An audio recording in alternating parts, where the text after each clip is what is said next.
Hello, welcome to another episode of Conquering My Collection. It's a film I've seen before, but it's in a format I've not seen this film before, which is 4K. So this will be my first time seeing a John Carpenter film in 4K, and this will be the first time for Connie seeing this film in general. And it's very suited for Horror Month, and it is Prince of Darkness. It's got a decent-ish, non-glary image there. So I love this film. I first saw it in my John Carpenter 24-hour movie marathon almost 2 years ago now, holy shit. And it was like one of the days on the marathon where I just was watching, and it was all films I'd never seen before from John Carpenter, if you haven't seen that marathon. And it was like 3 films, one after, it was like Christine, Starman, Prince of Darkness, just awesome. So this to me is one of my favourite horror films, I think, based on that first watch. I'm intrigued to see what Connie thinks of it. I'm intrigued to see how it looks in 4K. It doesn't scream a film that's going to look amazing in 4K, but I thought, you know, it's a film I really like, so we'll check it out. And yeah, I just like the dread that the film has. The one I told Connie was kind of about demonic possession. She got a little bit wary because she's not a fan of films like The Exorcist, etc. So, but I don't think it's anywhere near the level of Exorcist in terms of quality. When I say I'm not a fan, come on, you got to phrase that correctly. Okay, well, it's still great movies. It just scares me too much. Okay, yeah. So they're doing their job too well. It's not for you. Yeah. No, because it's too scary. It's not that I don't like them. I just don't like being scared that much. Yes. I need the appropriate amount of scare. I know, it's possession scares the shit out of me. It's intriguing because you get very particular about, well, it's not a horror film if it doesn't scare me. But then, like, if it's too scary, it's like, no. So you have a very specific, like, line of... Of course there's a limit. If you like spicy food, you only like it to a certain amount, don't you? If you get so spicy it makes you cry, it's too spicy. And with that great analogy, we'll watch the film and see what we think. Well, I'm sure it won't be scary. Okay, she's sure it won't be scary. I'm joking! Well, just play. Okay, alright. It's late. Not that late. Late enough. So I'm going to kind of do this a little bit like Quentin Tarantino here. This is filmed way after watching the film and a few hours after filming our thoughts after the film as well. Because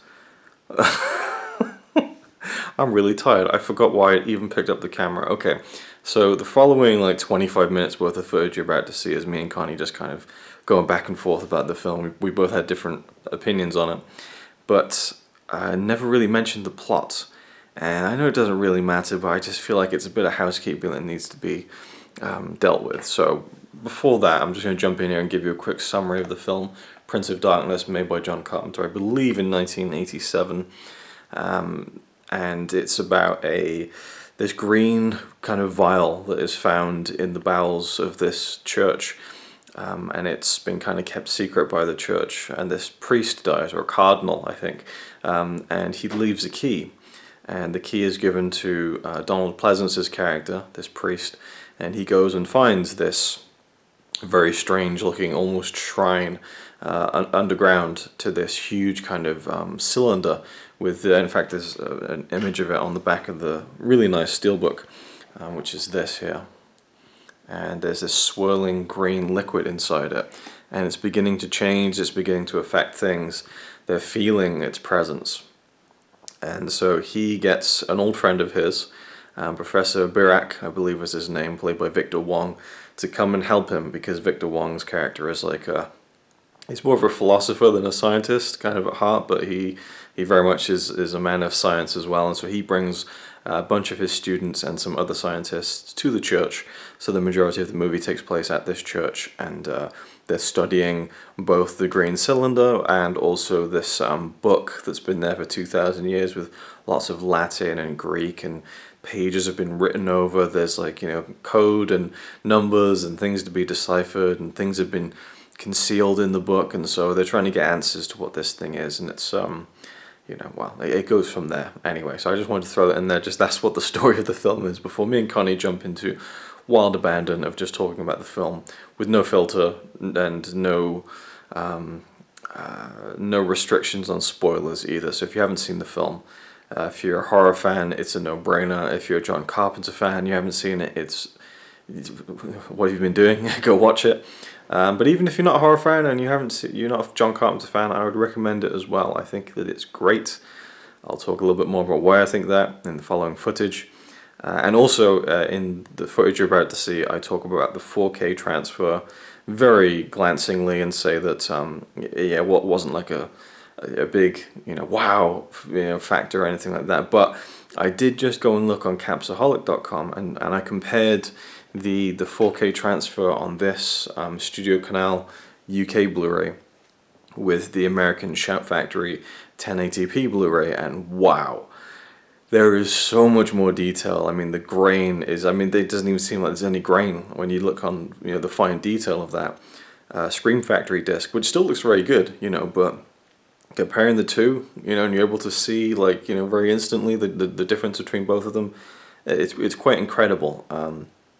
And then I also compared it with the Blu-ray that's included in this package, the Studio Canal remastered Blu-ray, and that one looks a little bit better, but still, the 4K is the way to go. And when you do have a 4K Blu-ray of a film that was shot on film, you're just getting so much more detail. They can mishandle it, that's possible, but yeah. So I'm really glad that I own this film in 4K now, but this really isn't a 4K review in any way, shape or form. It's just, it's an extra cool part of the package for me, which I think I'll talk about in a little bit. So I'll leave the rest of the video to you. This is already making it far longer than it needs to be, but enjoy. Okay, done with Prince of Darkness. What do you think? No. No?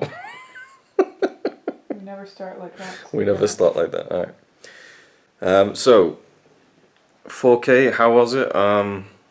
Honestly, I'm blown away. It looked amazing. Not really, no. Yeah, I'm just like, what? Yeah, I could tell the additional resolution.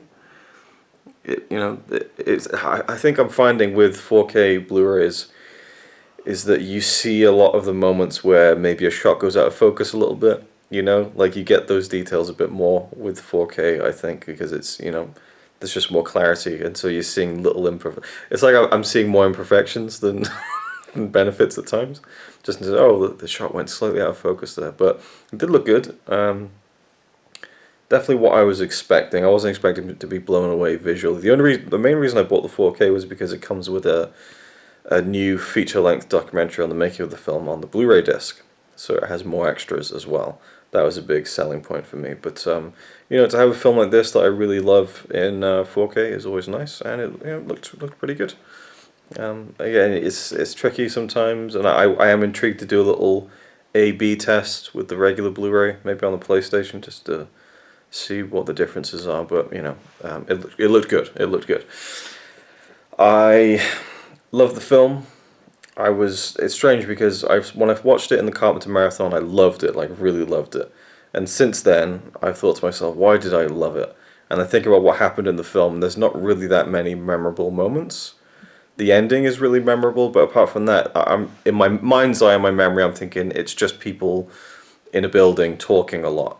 There's some suspense, there's some build-up. Well, there's a lot of build-up. I think the film was all suspense and build-up, but thinking about what scenes actually happen in my head, it didn't seem like it was all that interesting. So I was kind of worried it wouldn't hold up, but it totally did. I love the editing of the film. There's just so many great little bits I won't even go into because I think I've talked about them before, where something will be happening in a scene and then it'll just cut to further on, it just cuts out all the fat. There's just these moments where the priest, played by Donald Pleasance, he's outside the church and this woman comes up to him and she's all up in his face and she's like, "Thank you, Father," and she kisses his hand, and then suddenly you cut to him inside the building a little bit later on, just kind of looking at his hand oof, so you just jump straight ahead, I don't know, there's no shot of him walking into the building, entering the building, and very weird side tangent, but I've been reading a book from a film editor.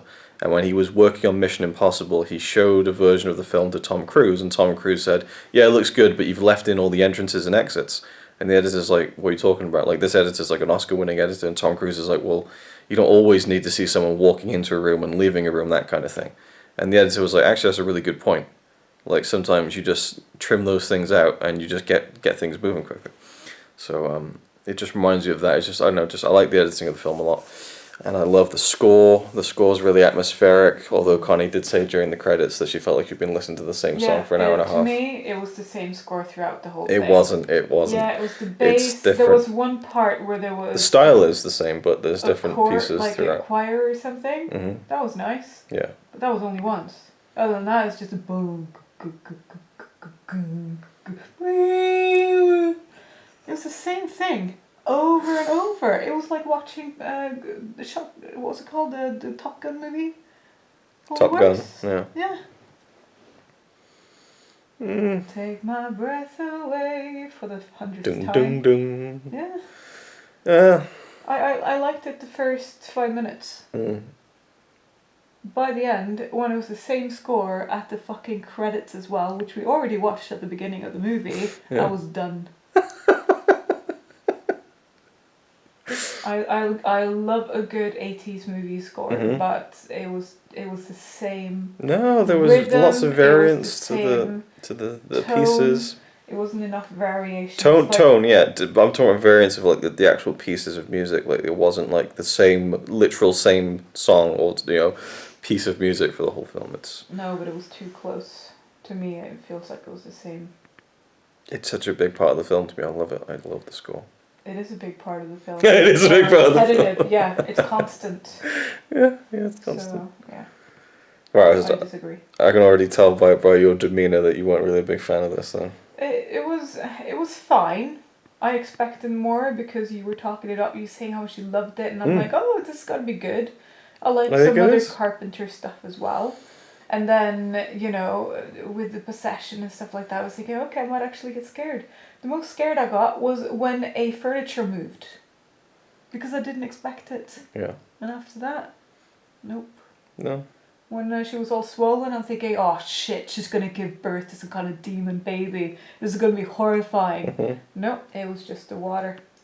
She didn't look scary, she just looked kind of gross and then weird. I think she looked scary. Like she was smiling. I like the... It looks like she was trying to do the Exorcist smile, I'm not sure.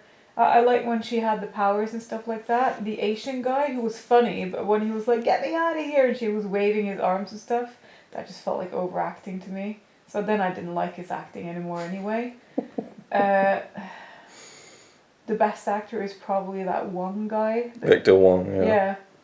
Brilliant. And of course the priest, he was pretty good as well. Donald Pleasence, he's just a great character actor. Those were my favourite actor-wise. Definitely. Especially Wong, I would say. Yeah. Wish there would have been more about him, but of course I understand that you need to have all those people you need to kill off. But the concept was fine. I just expected more, I guess. Like, oh, okay, alright, so it's Satan, okay, looking for the father, but the father of Satan is really God, so what's that going to be like? And then the whole mirror thing, I'm thinking, ooh, what's going to come out there? And then it looked like Hellboy. The arm looked like Hellboy's. Well, it's... And then I was like, okay, so what's he gonna look like then? And then she pushes her, and then it's just okay. So I didn't get to see that. The ending was alright because it leaves a cliffhanger. Like, oh, what's gonna happen here? Is he gonna, get in there? I don't know. What's that? I don't know. What's So there were parts of it that I liked. The ending was probably the best part. Like the beginning was a little like, okay, I kind of like the science bit of it. I thought you liked the science stuff. I was really into when Wong was lecturing and he was saying this whole thing about time and space and stuff like that. And I'm like, yeah. And then, And then, Right. It was, it was okay. I don't want to watch it again. It was a little bit boring.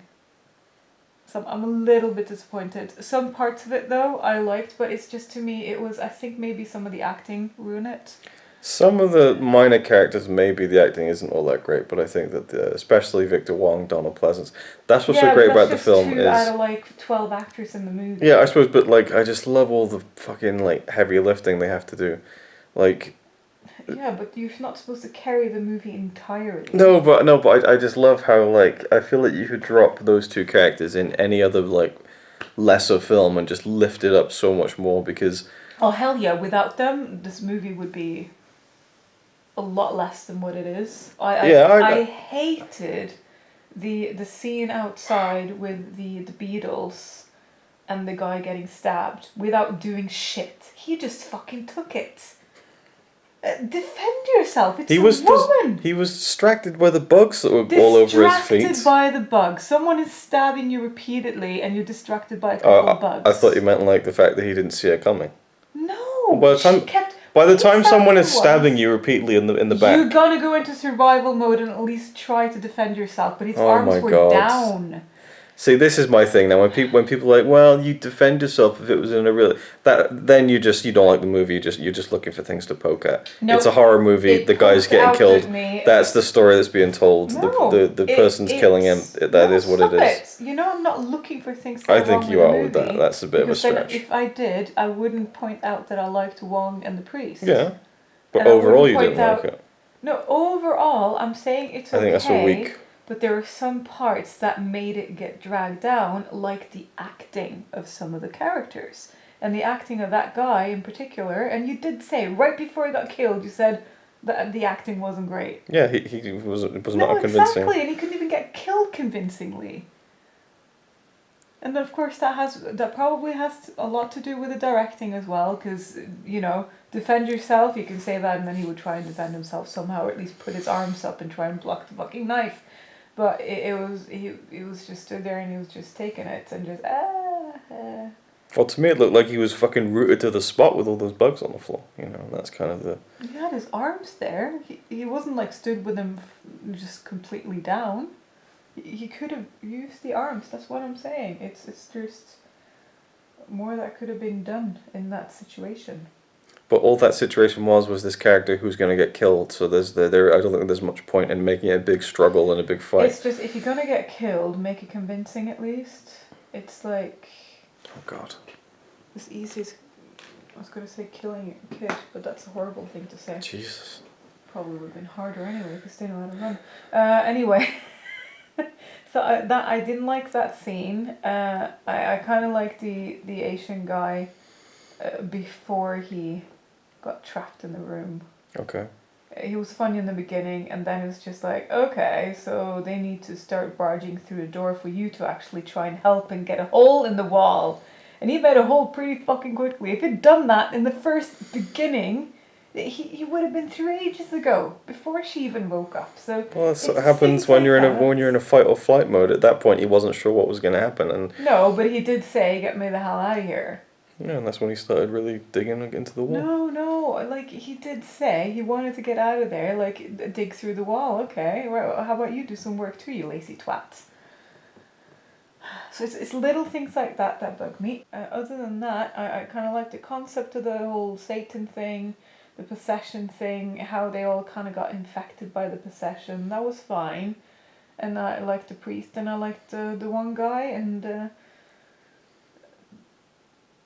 especially like the whole telepathy thing in their dreams thing. I really like that. Yeah. That also was repetitive because it was the same message over and over again until they finally actually revealed the year, which of course I appreciate.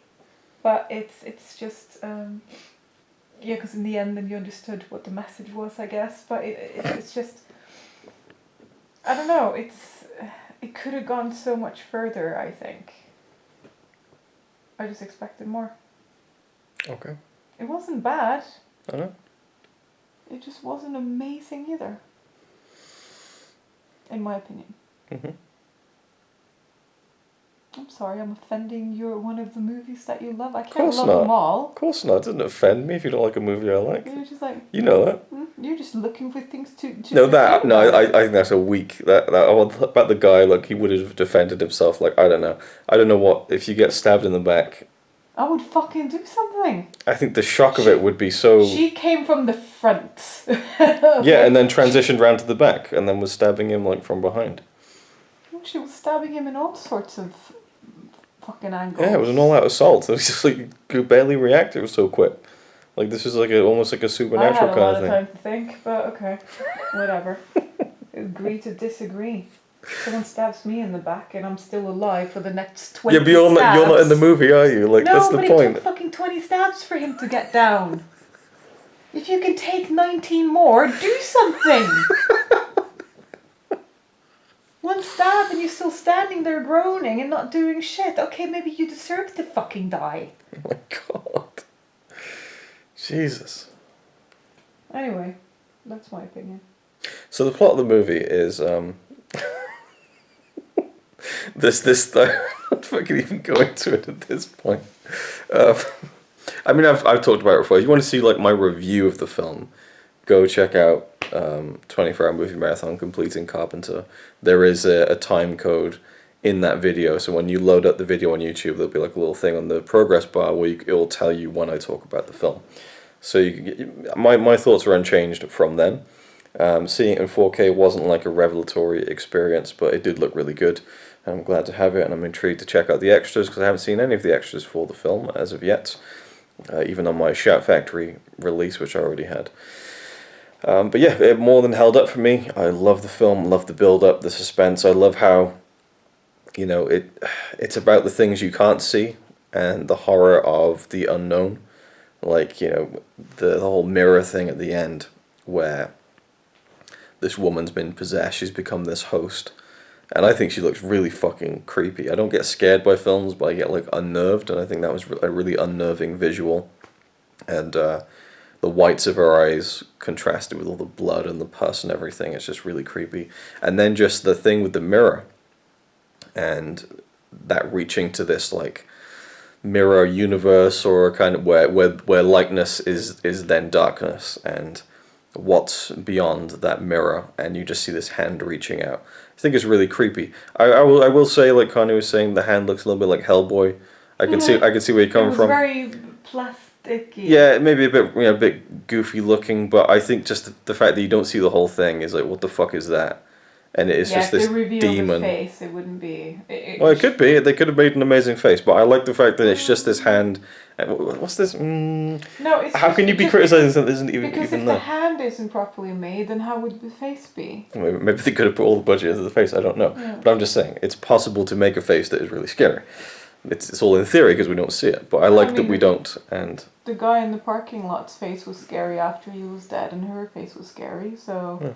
But then they would need to actually put that kind of makeup on and not just put a mask on. Yeah, but I just think it works better without, because it's just this... Yeah, I wouldn't want to see his face anyway. This horror of the unknown, horror of the void. And I just think it's one of the coolest and creepiest deaths I've ever seen in a film.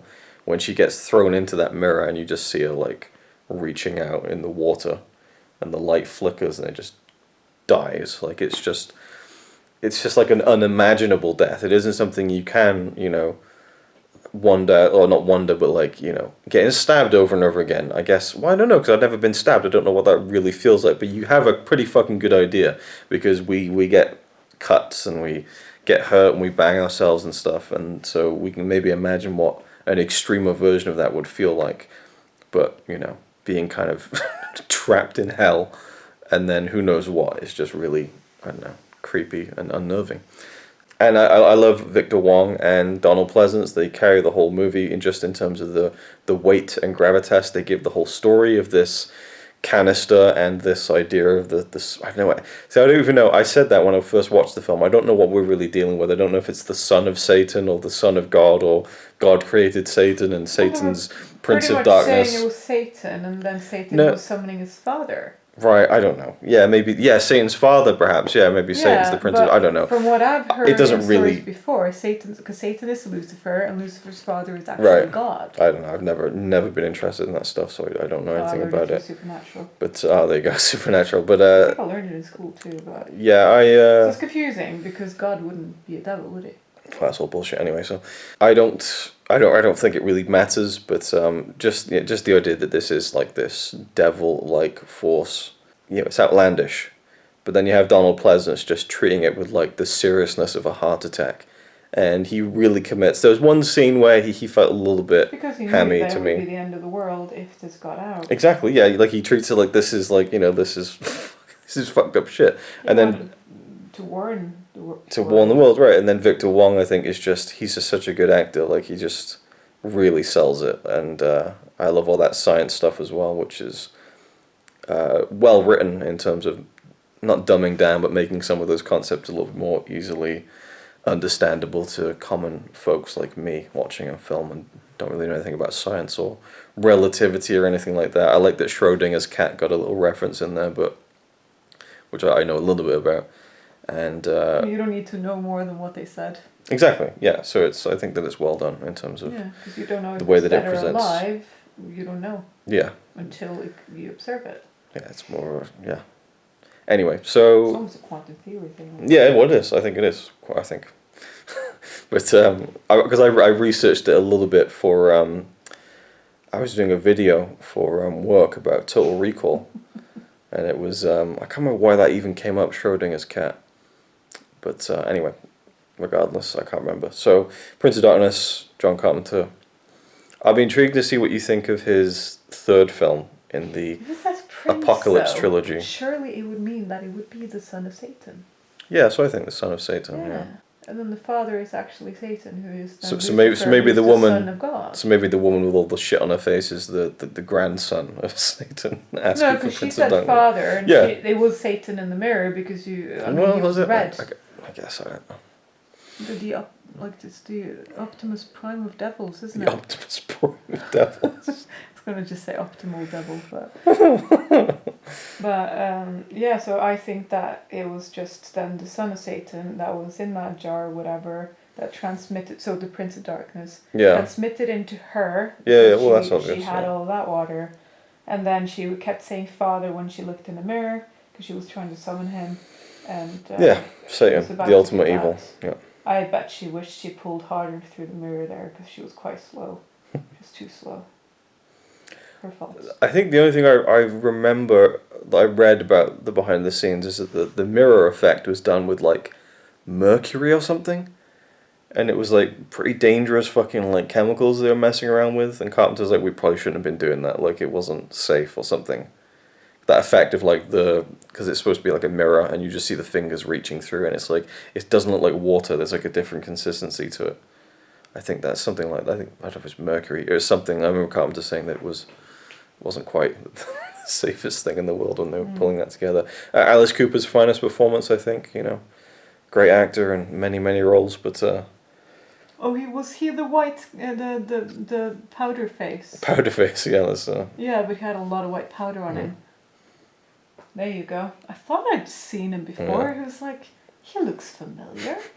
He's a weird looking guy. One of those even random his cameos. Silhouette looked familiar. Yeah, you know what I mean? And then of course it's Alice Cooper. I think on the other Blu-ray I've got, he's like pretty. I bet he's always wanted to kill someone with a bike. Probably. Yeah. He's pretty prominent on the Blu-ray cover, I think, of the other one I have, and so I thought he was going to be like a main character, but it's a glorified cameo. Oh, he's the main of the hobos. I guess so. There's a really good line that I laughed at and I forgot what it is. I think there's some line that Dennis Dunn has where it's like, this is one fucked up way to spend a weekend, so that just made me laugh. Some funny moments here and there. But I just like I like the build-up. The 10-minute long opening credits, I know you weren't a fan of that either, but I just enjoyed it. I know it just sets the stage that this is going to be like a methodical kind of slowly built, slow burn of a film. And it doesn't lead to some huge, massive finale. It's more in the mind. And I don't know, I really love the film. I really is one of my favourite horror films. Yeah, honestly, like. Well, no wonder you're offended by me. I'm not offended. Well, why would How could I be offended? So I didn't make it. Offensive about me just saying that the acting was bad with the guy getting killed. No. I didn't say. I wasn't. I wasn't. I said I was looking to point out things that were bad with the movie. Yeah, I would say so. Like I was one of those bad critics online. No, not quite. But I wasn't disagreeing with the bad acting. I was disagreeing with you, like going into a whole spiel about this one death scene. About the other things in there, but I chose not to. Okay. You know that I always pick movies apart from things that make sense. Yeah, it just seems so inconsequential to me. It's like it's not even like a secondary character. He's like in the film for probably a couple of minutes and then he gets killed. This with Interstellar, and you know how much I love that. What did you pick apart with Interstellar? The ending was ridiculous. I hated it the first time I watched it. Do you remember that? Oh yeah, no, I really didn't like it. Okay. And then when I watched it the second time, I just chose to decide. I decided to choose to accept it, and that made me like it even more. Okay. Maybe you can choose to accept the fact that this guy just got stabbed. No. And there's nothing more to it Movies than of that. other people getting stabbed, and Well, at that's least do something. yeah. Anyway, I'm not offended. It Beatles doesn't bother me. No, but you did get offensive about it. I didn't get offensive about it. Yeah, because you claim that I was looking for things to pick the movie apart, when I already said it was alright. Yeah. And I liked so many bits of it, and I liked the acting and so on. And then of course I'm going to say what parts I didn't like and the reason why it didn't really bring it all the way up for me. That's fine. It doesn't mean that I'm looking for things to Okay, you keep getting hung up on that. I'll take it back. I'll take it back. It's taken back. It's gone. Good. Better be. Or it better be. Okay. But I do think that's just a ridiculous, small, like, minuscule thing. Like, the bad acting I can agree with, but just the, you know. But it was part of the acting. And we're just going around in circles with this. There's no point continuing. But yeah, and I would say probably one of my favourite John Carpenter films as well. So, yeah, I'm glad I revisited it. Obviously wish Connie had enjoyed it more, but it doesn't offend me that she didn't. This is what movies are. They all hit people differently. As Juzo Itami once said, I can only ever make 50% of a film. The other 50% is made in the mind of the person watching it. So we're all watching different films, even if we're watching the same film. It is what it is. Prince of Darkness. I would recommend it if you haven't seen it, but I'm going to have to put a spoiler warning in there at some point, because I think we just talked about, like, end of the movie stuff, really. Yeah. Oh, one last thing. I thought it was kind of cool because in 2017 I did a bunch of, like, short films that were, like, teasing the John Carpenter marathon, and it was like they were being posted every day, and then on the final day, like in the short film, I was looking on my laptop and seeing that I'd posted all these videos on my YouTube account, and I was like, what the fuck is this? And I turned one of them on, and so it's me where I'm sat at my desk on the screen and in the short film, and then I just slowly reach my hand out like this towards the screen, and so I did an effect where I was like filming the screen and then filming my hand, like, and I was trying to match my movement on the screen so it looked like a, and that's basically the shot at the end of Prince of Darkness, and I hadn't seen that film, like, at all. So it was like almost like I was like directly homaging the very specific, like, visual shot that I have a film I hadn't seen, I wasn't going to see for another 2 years. So when I finally watched it, I was like, holy shit, that's just like the skit I did like 2 years ago. Yeah, anyway, I'll leave it there. I think I probably mentioned that in the marathon itself, but that's it. So I don't know. I was going to say, hopefully this long rambling video makes up for the lack of videos for Horror Month that I didn't really get around to doing, but it's, yeah. Alright, I've just trailed off now. Yeah, okay. So thanks for watching, and I'll see you in the next one, at some point. It's alright by me. Apart from the fact he throws cans of Carlin into a tree. Yeah, he's really cool. Yeah, he's really cool. But he's not quite as cool as you, 'cause